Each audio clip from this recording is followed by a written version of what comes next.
The heavy mahogany doors of the maternity suite didn't swing. They shuddered under the force of Sung Kwan's entry. Behind him, the frantic whispers of his security detail died in the hallway. Brielle sat upright in the hospital bed, her deep brown skin still glistening with the sweat of a 14-hour labor. She held the twins, two perfect, swaddled miracles, pressed against her chest. As he approached, she reached out, her fingers trembling toward the sleeve of his charcoal suit. "Don't touch me." The words weren't a plea, they were an execution. Sung Kwan didn't flinch.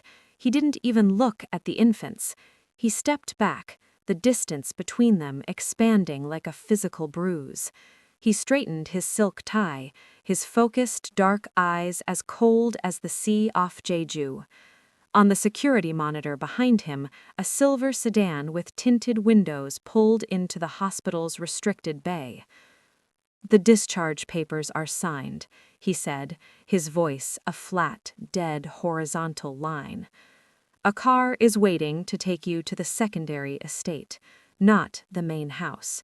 Until this is stabilized, you will remain out of sight." He turned his back, his shadow stretching long and dark over the cribs, leaving her behind before the first tear could fall. The rejection wasn't just a personal betrayal, it was a dinner bell for the wolves.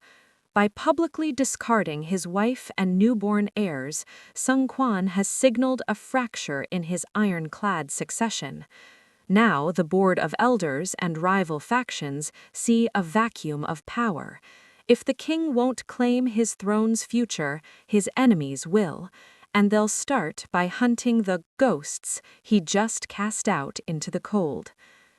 Brielle lay against the elevated bed, her body still vibrating from the battle it had just survived.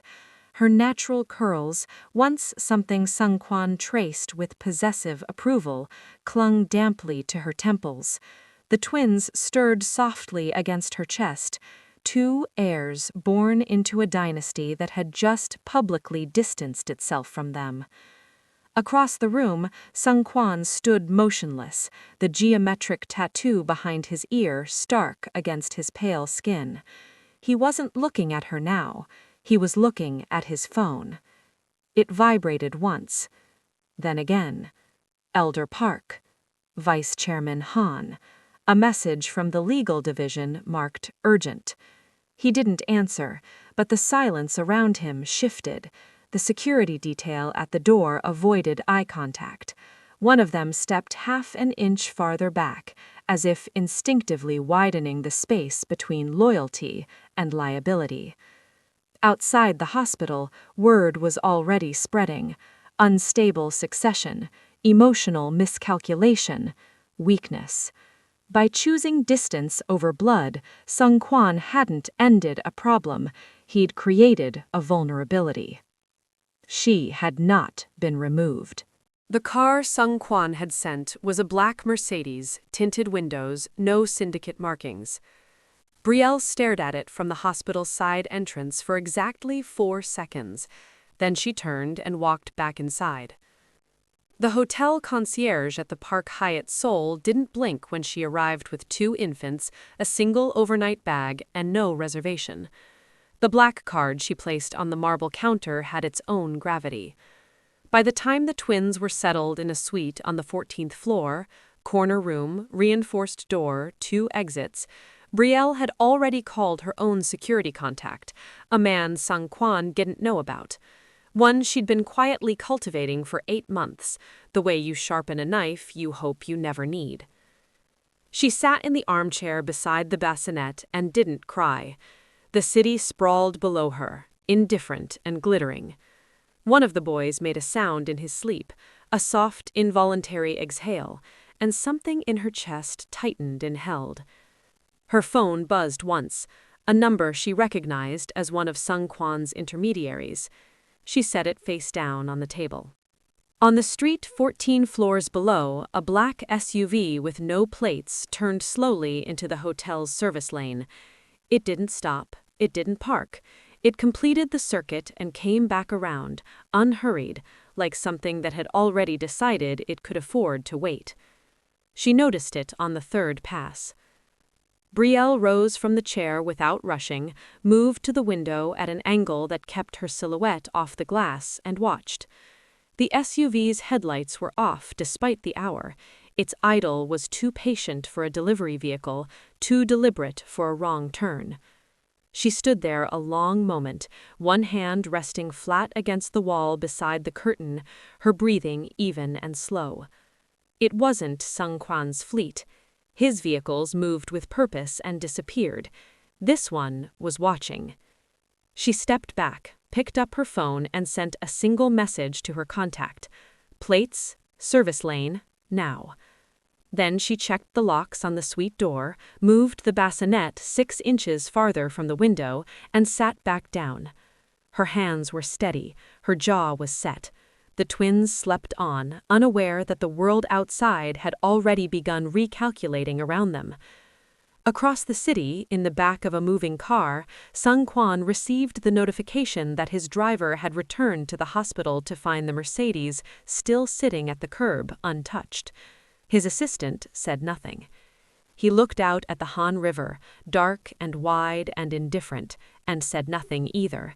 But his thumb moved once across his phone screen, pulling up the Park Hyatt's address on his map, and stayed there.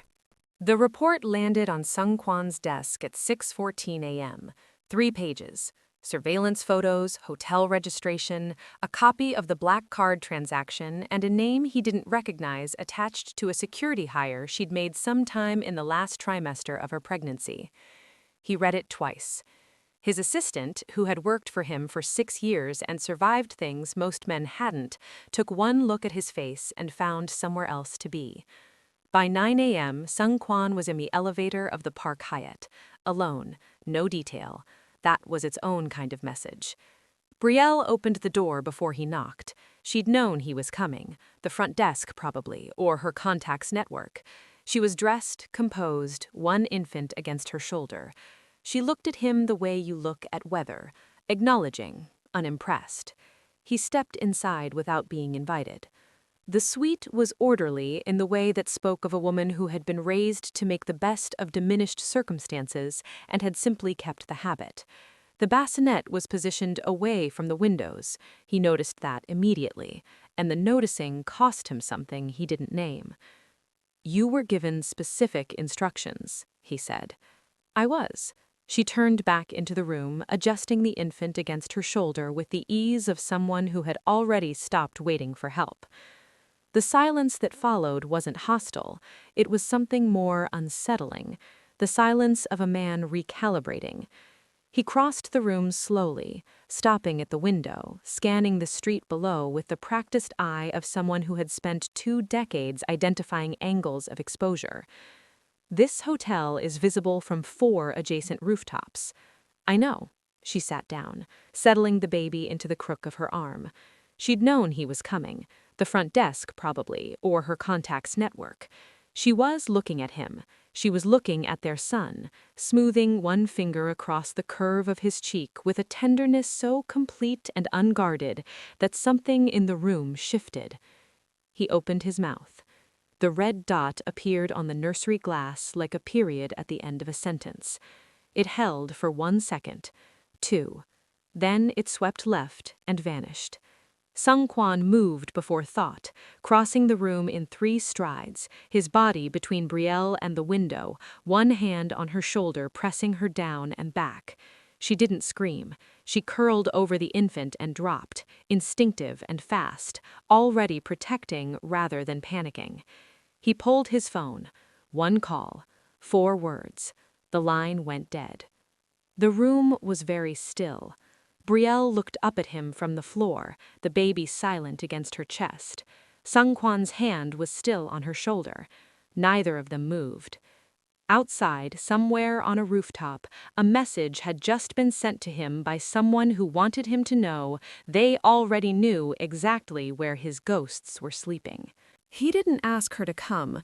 He sent a car, a coordinator, and a single typed instruction that used the word relocated instead of protected. Belle read it, set it on the hotel desk, and started packing. Not because he'd told her to, because the red dot had told her something he wouldn't. The east wing of the Osung mansion sat behind a secondary gate with its own security rotation. It had been used, she was told, for visiting dignitaries and high-value negotiations. The coordinator said this with professional neutrality. Belle said nothing at all. She walked through the rooms, noted the reinforced window seals, the panic corridor behind the linen closet, the camera mounted at the hall junction that tracked on a motion sensor. She didn't ask who had ordered the nursery furniture assembled overnight. The answer was already making her feel something she couldn't afford. Sung-kwan didn't come to greet her. She hadn't expected him to. For 3 days, the wing was quiet. Staff moved at a distance. Meals arrived without interaction. The twins fed and slept and made the small, serious faces of people absorbing a new world. Belle moved through the routine like a woman conserving heat, deliberate, contained, giving nothing away to the walls she suspected were listening. On the 4th morning, his assistant appeared at her door with a tablet and the expression of someone delivering a grenade wrapped in paperwork.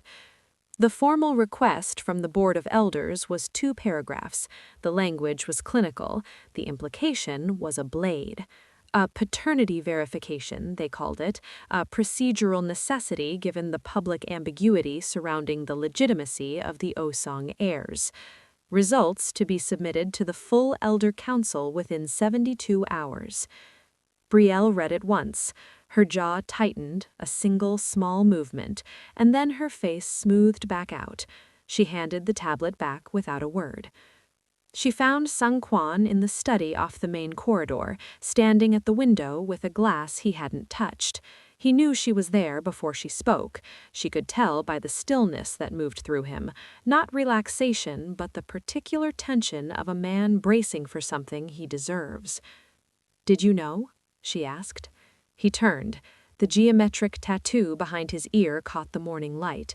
He looked at her for a long moment, the kind that didn't ask permission. "I received it this morning." "That's not what I asked." The silence extended. Outside, the garden was gray and wet. One of the twins made a sound through the monitor on her hip, a brief, searching cry that settled itself back into quiet. Sung-kwan set the glass down. "I will handle the elders," he said. "You'll handle them." Her voice was level, almost academic. "The way you handled the hospital, the hotel." She tilted her head slightly. "The way you've been handling everything except the thing directly in front of you." He said nothing, but he didn't look away. And that, she was beginning to understand, was the closest he came to admission. The fever came on fast, the way infant fevers do, without warning, without negotiation. By 10 o'clock, the smaller twin was burning, his face flushed and tight, his cry carrying that particular high, thin note that bypasses reason and lands directly in the chest. The house doctor came and went within the hour. "Viral," he said, "common, monitor through the night." Belle thanked him in a voice that was steady and showed an out herself. She didn't sleep. She sat in the nursing chair with the baby against her chest, her hand moving in slow, continuous circles on his back, and she sang, low and unhurried, the kind of song that isn't really a song so much as a voice deciding to keep going. Sung-kwan had been on a call with his legal team when the doctor's report reached him. He ended the call without explaining why. He told himself he was doing a security walk. The East Wing had its own rotation, but patterns could be studied, gaps could be found, and after the rooftop incident, he had made it his business to walk the perimeter himself twice a week. This was simply Tuesday moved to Wednesday, that was all. He stopped outside the nursery door at 1 a.m. The singing reached him through the wood, not words he recognized, something slower, something that sounded like it had been passed down rather than learned. He stood with one hand raised toward the door handle and didn't move. The fever monitor beeped softly at intervals.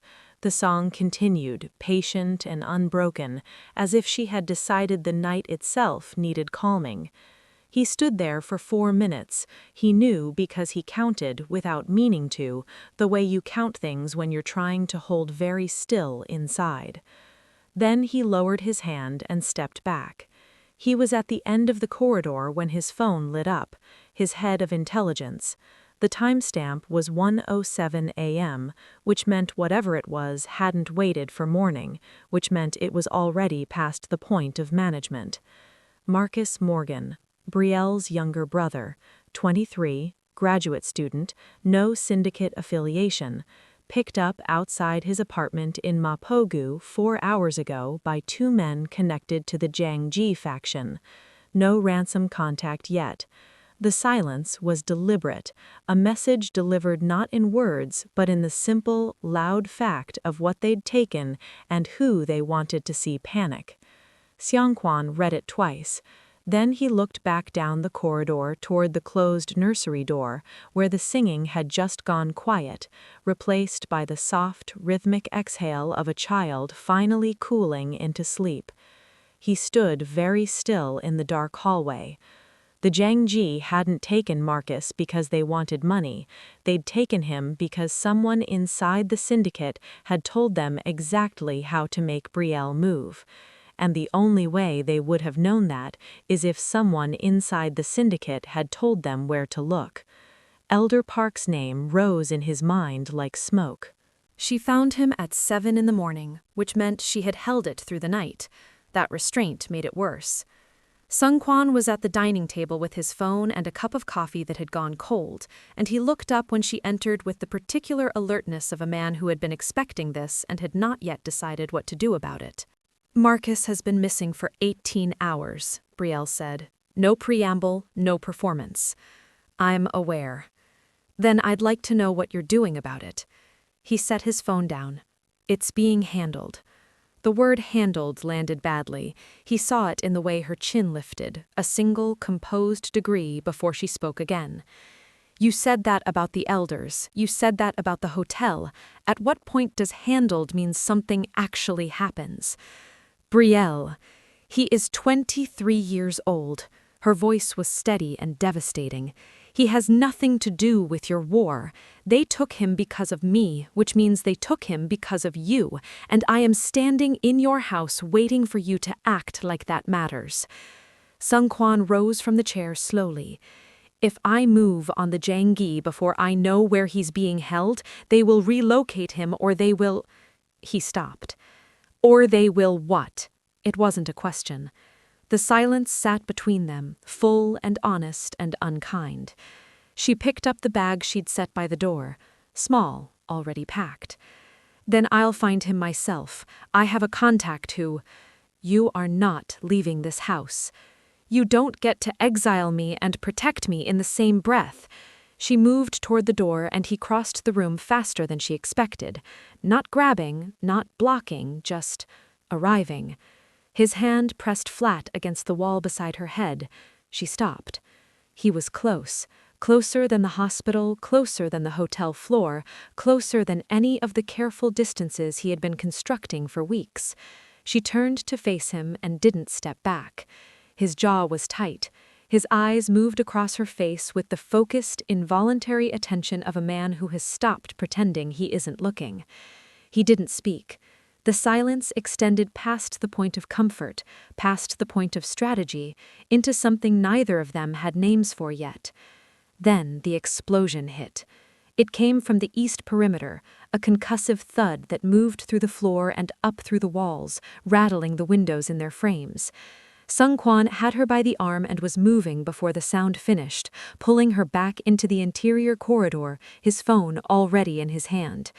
Voices erupted through his earpiece. Smoke was visible on the East Garden camera, the gate, secondary entry point. His hand was still on her arm. She hadn't pulled away. "The twins," she said. "Already being moved to the safe room." He met her eyes. She looked at him. He looked back.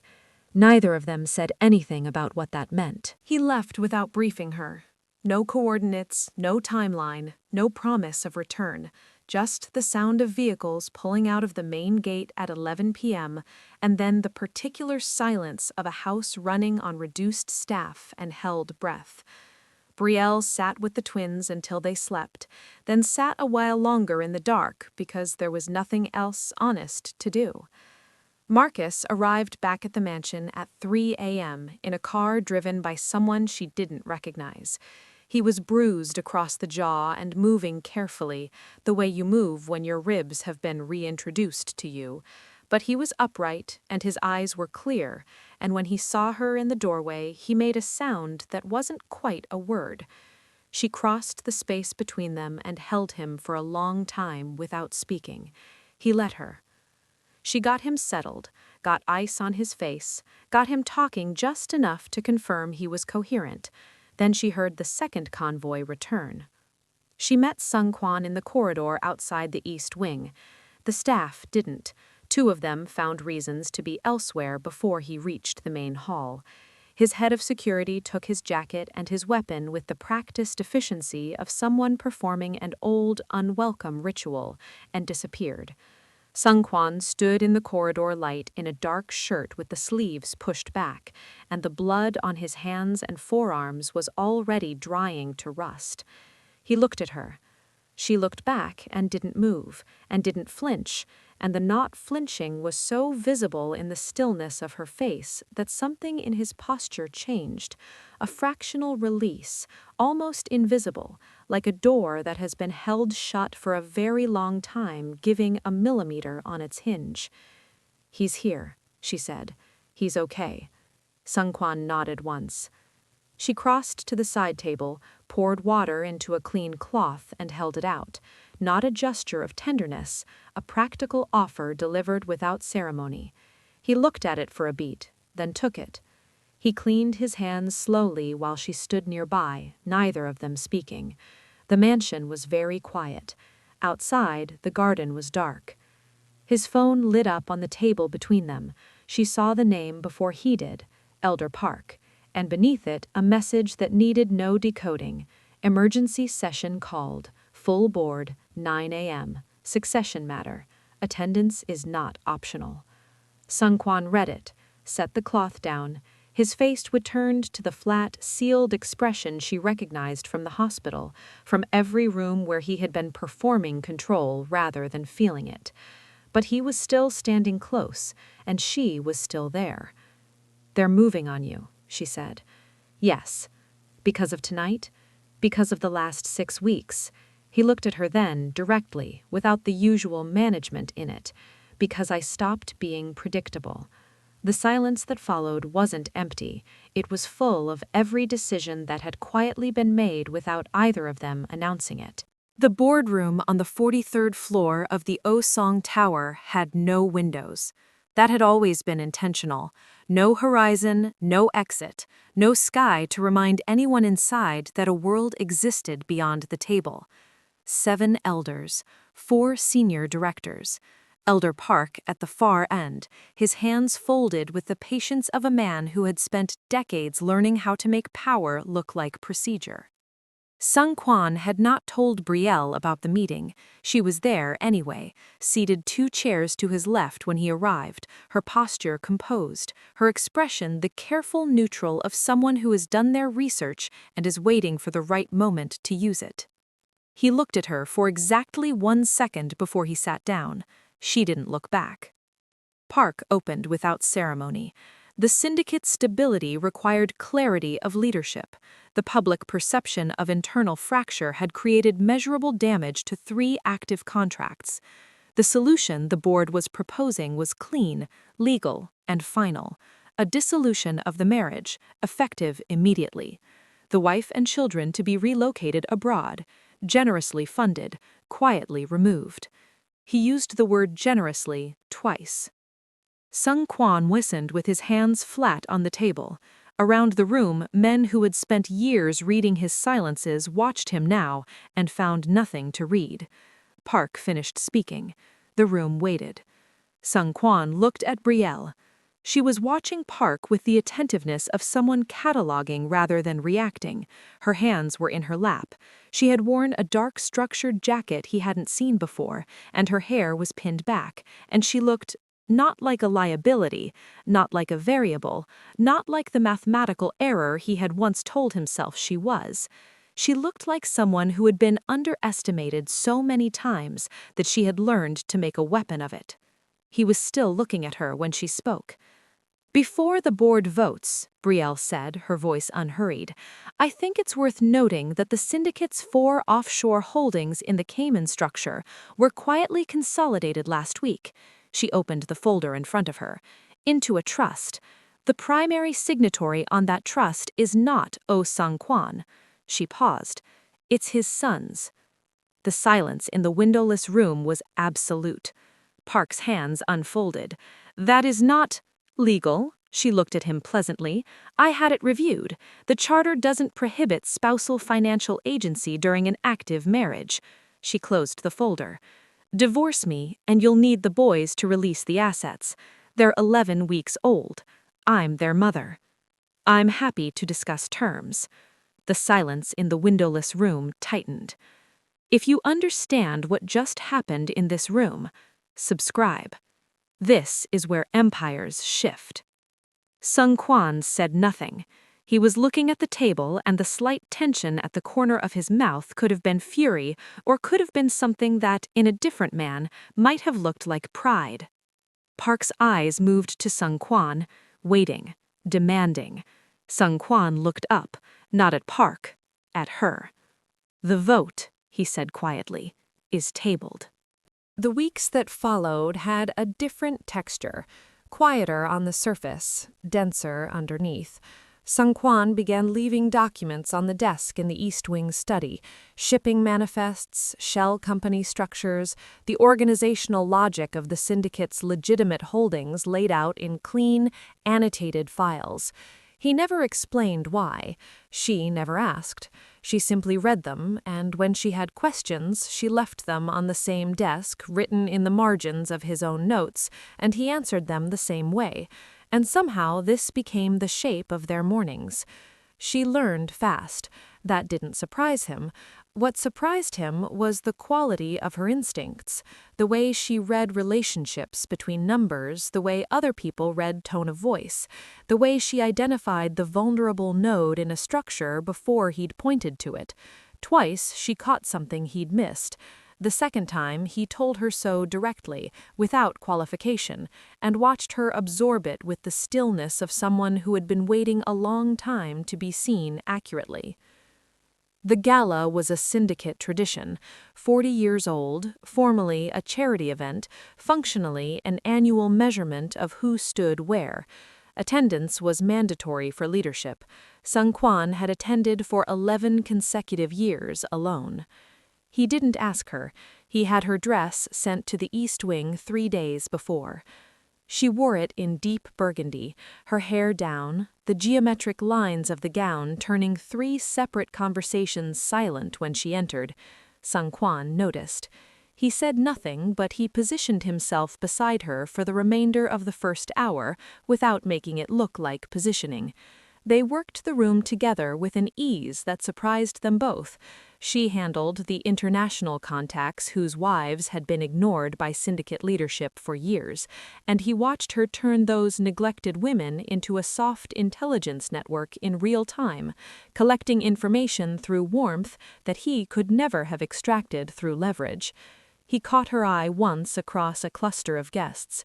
She held it for a beat, something close to amusement in her expression, and then turned back to her conversation. He was watching her from across the room when the waiter arrived at his elbow with a fresh glass. He reached for it, standard movement, automatic. Her hand closed around his wrist before the glass reached his lips. Not hard, just certain. She was beside him without his having seen her cross the room, her eyes not on him, but on the waiter, who had already begun a practiced drift toward the service corridor. "Don't," she said quietly. He set the glass down. His security lead was moving within seconds, silent and fast. The waiter didn't make the corridor. Quan stood very still, the untouched glass on the table beside him, and looked at Belle. She was watching the exit, composed, already scanning. "How did you know?" he asked. "He didn't make eye contact with you. Your staff always do." The decision came to him at 4 a.m., the way real decisions usually do, not as a choice, but as a recognition. He was standing in the doorway of the nursery, something he had stopped pretending not to do, watching the twins sleep in the low amber light.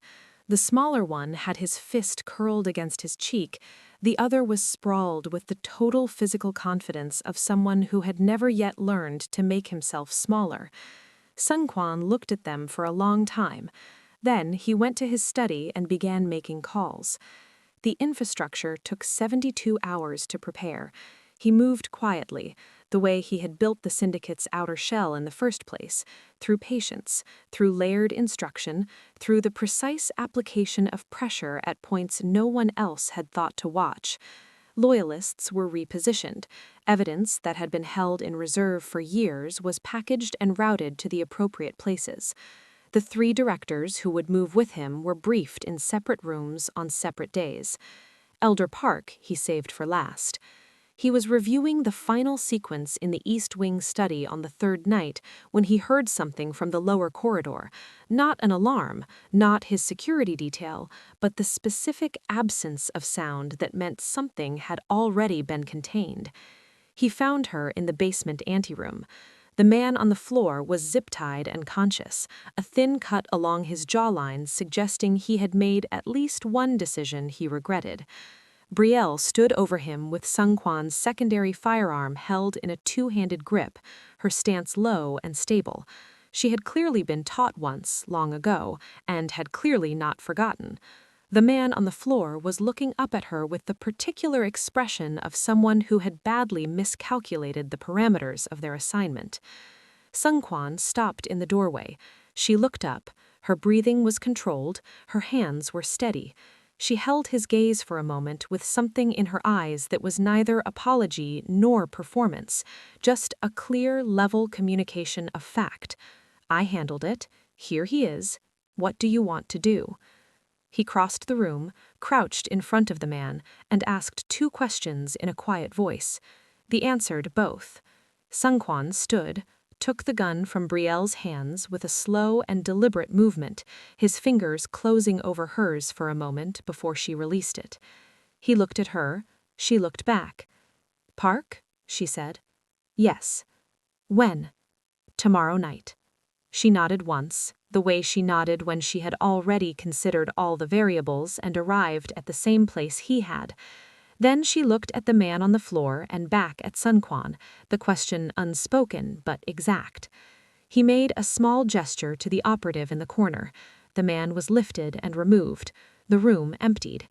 They were alone in the quiet basement, and the gun was in his hand, and she had been the one holding it, and neither of them said anything about how completely the distance between the hospital and this moment had collapsed. "After tomorrow," he said, "it changes. All of it." Belle looked at him steadily. "I know. You'll be at the center of it, permanently." She didn't look away. "I already am."